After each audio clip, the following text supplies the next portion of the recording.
welcome to the Festival of Storytellers.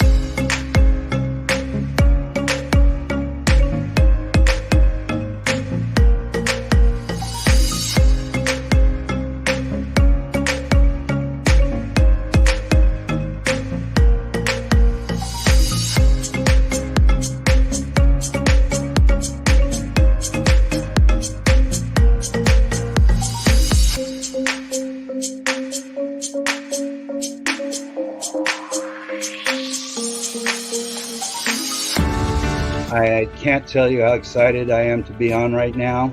It's been a couple of weeks of excitement, getting prepared, and I've done a lot of things in my life, but this has got to be close to the top. Thank you, and Reader's Magnet, and thank you, John, for putting this forth and taking the chance on us authors in presenting this out to the world. I've enjoyed this immensely, Joanne. Ellie, so have I. Thank you for who you are, and thank you, Reader's Magnet. You all are beautiful, and you've worked so very hard, and we are blessed. We are. I thank everybody that's involved with this process, because we know writers need readers and writers need publishers. We thank Reader's Magnet and everybody that's involved. I love Reader's Magnet. They say, we share your stories with the world.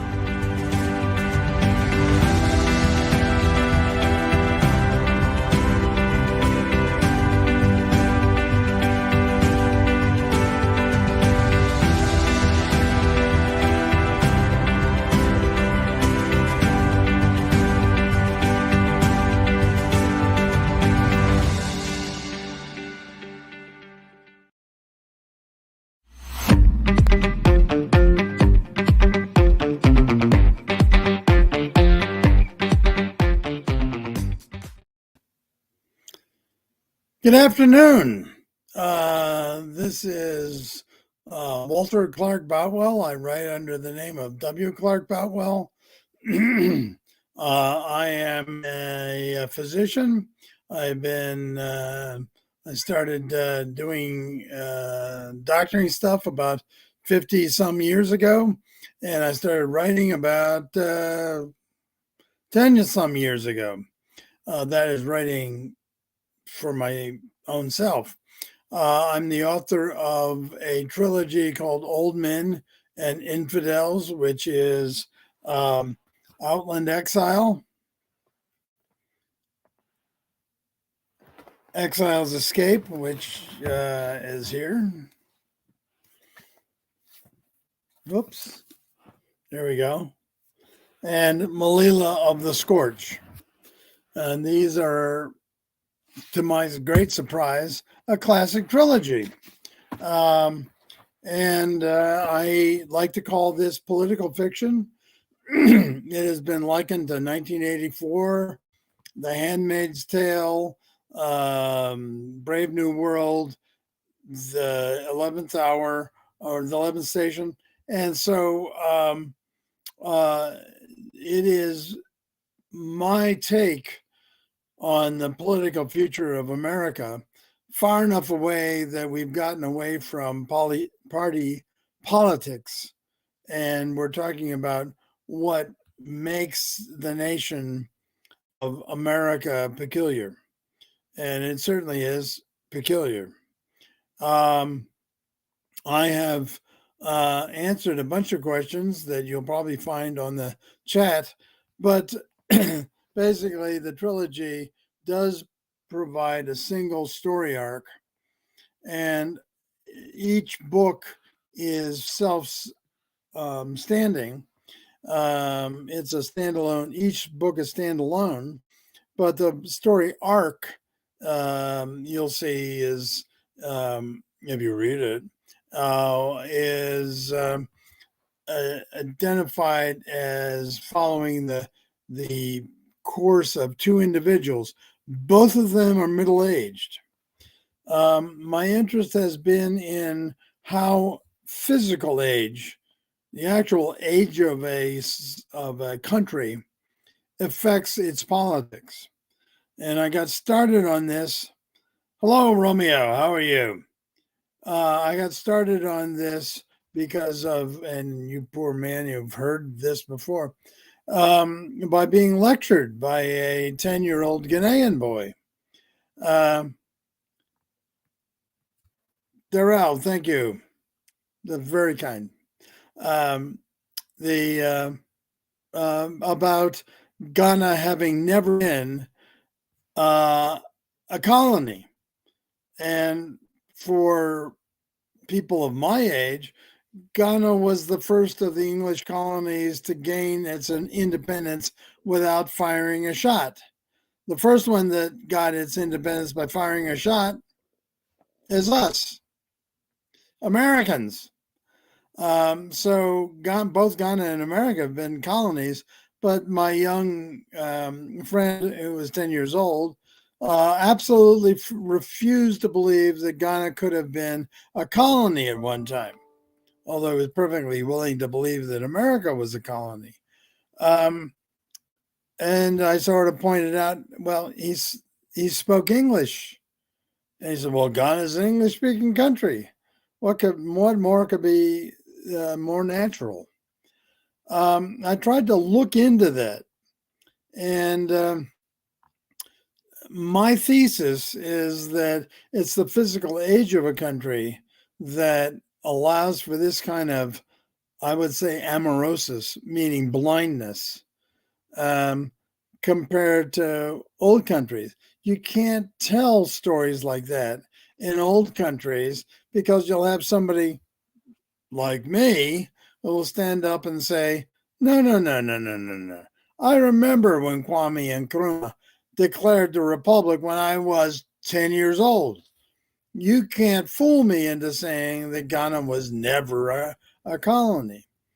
And that was the experiment. The experiment was taking two middle-aged individuals. One country was of the young, where everybody was retired at 40, never to be seen again. Jake, I think I'm still rehashing what you probably already heard. And the other country was an old country where everybody expected to be 170 years old, and they were still working on it. The oldest of the old ones, Jesse Johnstone, was still 76. So he was middle-aged. So I took one middle-aged individual from the young country who was 17. If you're retired at 40, 17 is kind of middle-aged, and dropped her into the other country where she was captured by the other middle-aged individual who was 76. So they are both middle-aged. They are separated by 60 years of age, and they're both in the process of having arrived. They're both middle-aged, but not seeing where they're eventually going to wind up. And middle age, of course, is not a number. It's this process. June asks, I was always wondering what happened in the old country. What happens to the old people in the old country? Are they abandoned and left to die? I'm not entirely sure of what you mean. If you mean the RSA, the middle of the country, this is identifiably, so we're talking 70 years after a big revolution. So the middle of the country is the RSA, restructured states of America, and the young country is the unity, so-called unity, it's a democratic unity, which means, of course, it's neither democratic nor is it a unity. Those people have gradually come to the point of saying the only citizens are those that are less than 40. In the old country, they've not done anything like that. The old people have been part and parcel of the defense of this middle of the country, which is sort of identifiable as being from the Appalachian crest to the crest of the Rocky Mountains, absent the Great Lakes and the drainage of the Great Lakes, which has been lost to Canada. And so their lives more or less go on as programmed.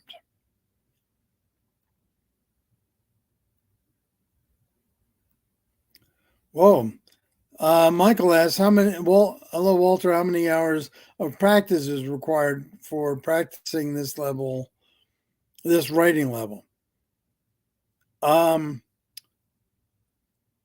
immensely emotional question, actually, because I don't think I'm up to writing what I really like to read many days of the week. I write anyhow. I write Monday through Sunday, like it's a job, my 500 words, which takes me 1.5, maybe 2.5 hours. And then I get up and I'll leave, and I don't touch it again until I go to sleep. I slept with Jesse and Malila in my head for a good 8 years before I wrote them out on paper. It's amazing how sleep knits up the raveled sleeve of care.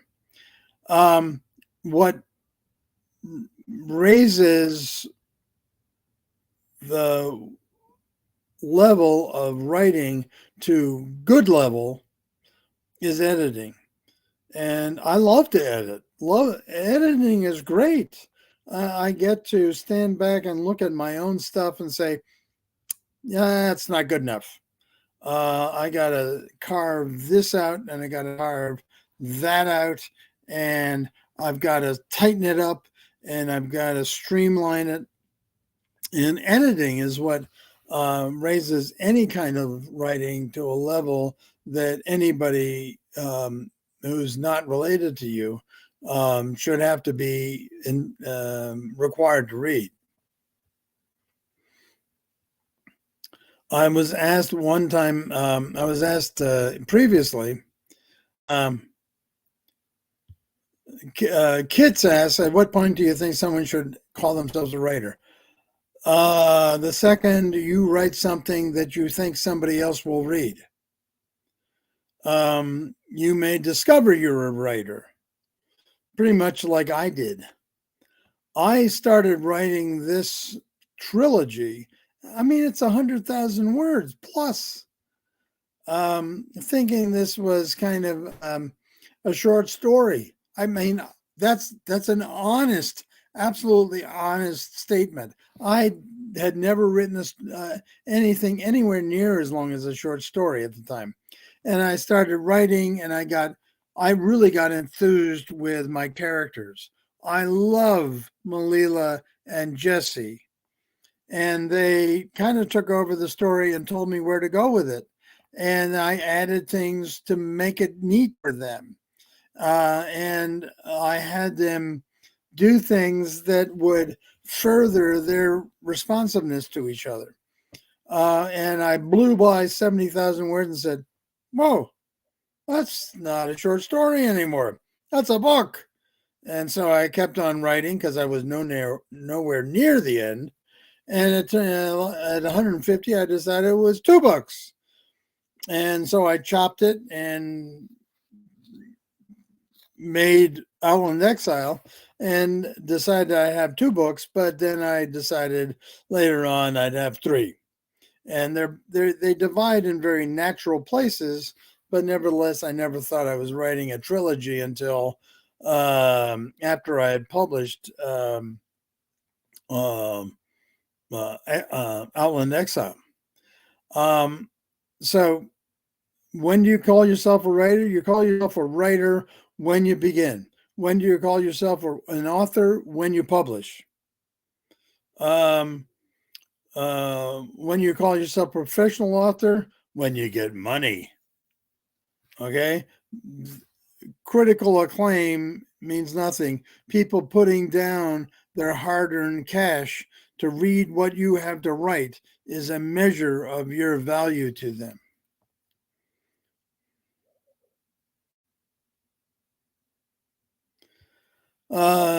June says, Walter, I was wondering, did you ever think that the books you wrote would blow up this much? I wish that were true. What do you feel when your books are being recognized? I wish they were recognized more widely. I wrote them to be recognized, of course. I wouldn't have paid the money to get them recognized.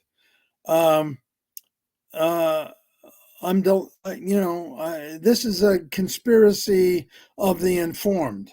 If people read them and respond to them firstly emotionally, because I think that's what makes you turn the page, and then intellectually, then I have succeeded. I'd like them to make money on it because it would cost me less. But I really am anxious that people engage with the idea that we have a fragile society, and it is based on each generation understanding the other generations that have come before are a critical part of their education. We've lost that in America. And I think that regaining that would be wise. I was asked previously in a previous question what advice I have to younger writers or newer writers, and I would say there are basically two things pieces of information I can hand off to newer writers. One is that you write, writers write. So every day you do this, however you want to do it.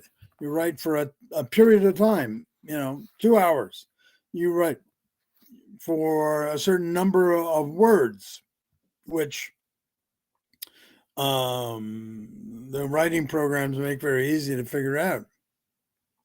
So many pages. It doesn't matter if you eventually throw it away. It really doesn't matter. What you're writing is important to have written because you wrote it. You may decide that it was merely scaffolding. It had to be written in order to build the edifice. So you've got this whole scaffolding that took you time and effort to write, but the editing process will tear down this scaffolding and you'll be left with this kernel of a well-edited, well-understood story in the middle, because you write for yourself, but then you have to edit for your readers, and the readers are the end users of whatever you write.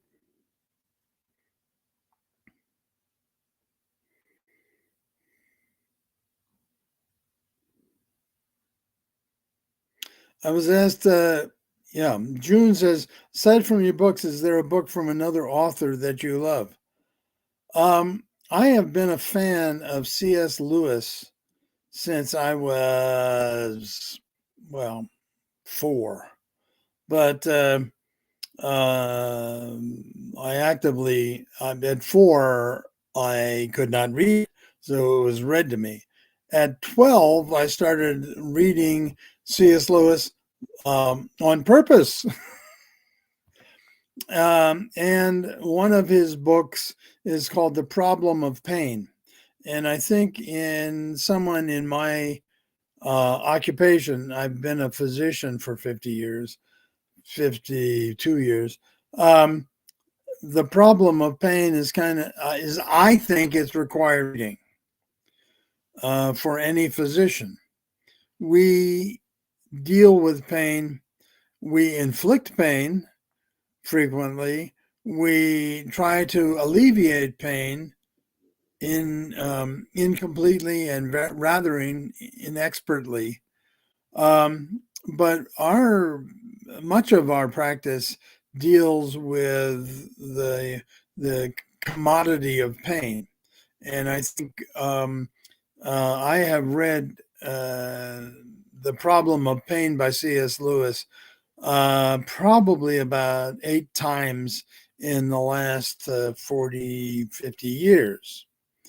I am currently reading a book by Lee Strobel, who I find irritating and enlightening in equal portions. He writes in a very journalistic fashion, which I find somewhat disquieting, but at the same time, he's I enjoy his take on things. I've read a lot of Hugh Ross, who is an astrophysicist who combines and finds a harmony between the science of today and the faith of the Bible. And he does not see a conflict. Science is merely the art of knowing, and interpretation is perhaps the difficult thing that people don't understand. So those are names that I usually read right now. I stay away somewhat from fiction because I write lies.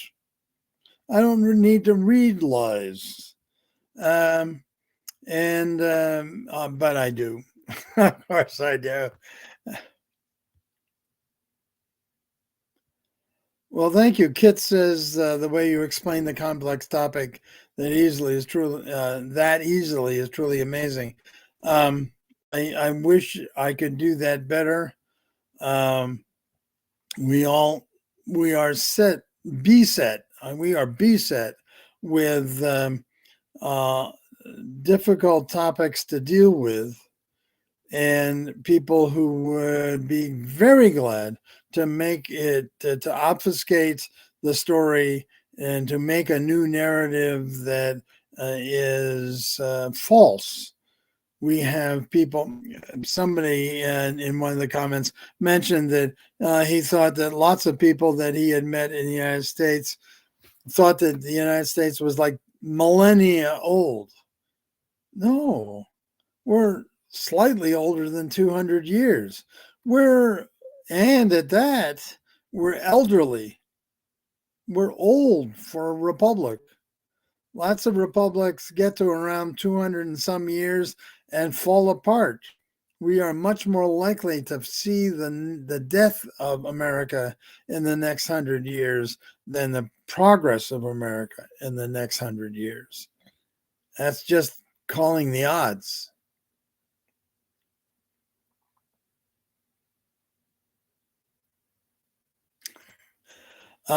Jake, how does it feel like crossing the line between a writer and an author?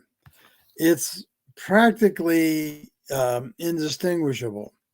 You work so hard to write something that you think is good, that, everybody talks about their baby. And people write their baby, but the process of turning their baby into something that somebody else would like to read, and you tailor it to the other instead of yourself, you tailor it to the other to be able to appreciate and maybe get something out of, is very conscious. It's conscious and conscientiously done.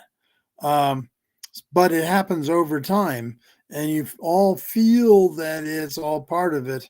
I talk about killing your darlings. We write stuff we enjoy writing, but in the end, it may not be useful to the story. And the first darling I killed, I didn't invent that term. The first darling I killed, I felt conscience stricken. I didn't sleep that night. I picked up the pieces and put them into a fragment folder. I have a fragment folder on my computer, and it's still there. It's never found a reason to be told. And I think that tells me something about the judgment to have killed your darling. It was there for fun for me.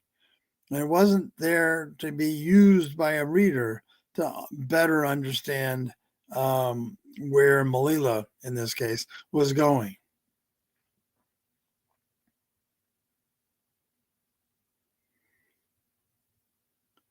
Other writing styles. The question is, do I have plans in exploring other writing styles?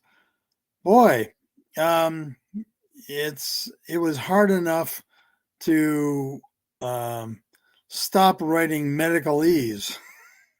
If you've ever read a medical chart, it's about the most devastatingly stilted language you ever have to read. But of course, for somebody who's looking for the data, you expect to hear, this 2,570 gram product of an 38-week gestation was born to a 38-year mother, and you're checking off boxes, and it all works.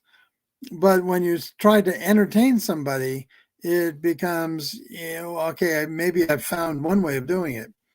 Possible other genres. I think the other genre I might try just for the fun of it is historical fiction, which would require a lot more research, which I can do,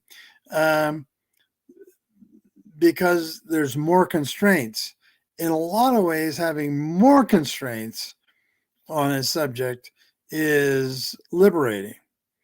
If you'll notice in the Outland, Old Men and Infidels, there are a lot of constraints. This is not fantasy.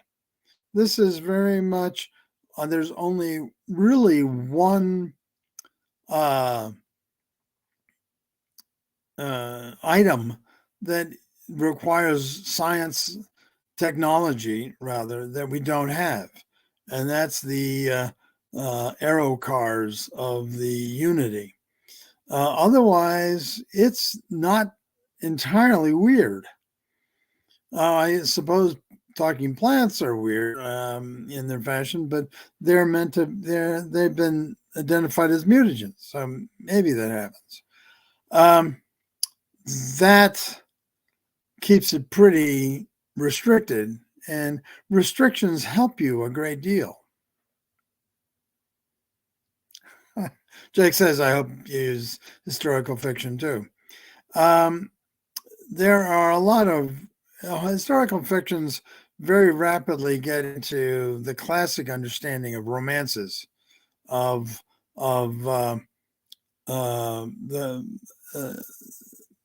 Dante Alighieri, the Inferno.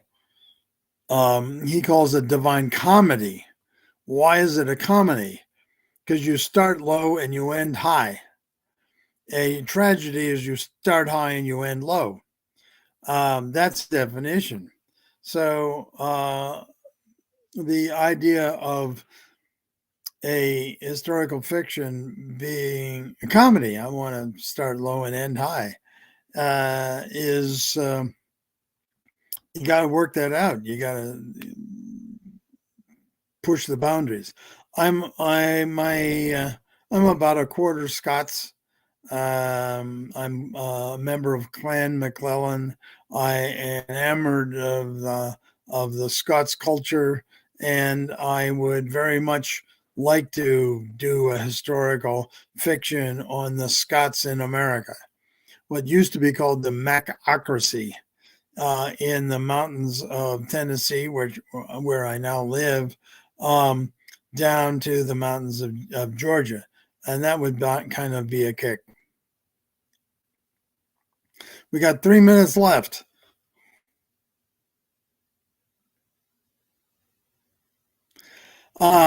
Yes and yes. I want each book to be explicable on its own. So I do tend to spend a lot of time in the first chapter, let's say the first 10,000 words, trying to get people up to speed in what's been happening. But yes, I do want to. It's surprising how short a book is when you want to tell a really good story. And so the next series of books will be finishing up with the old men and infidels world by putting together America that's been torn apart by all the machinations I have starting in 2052.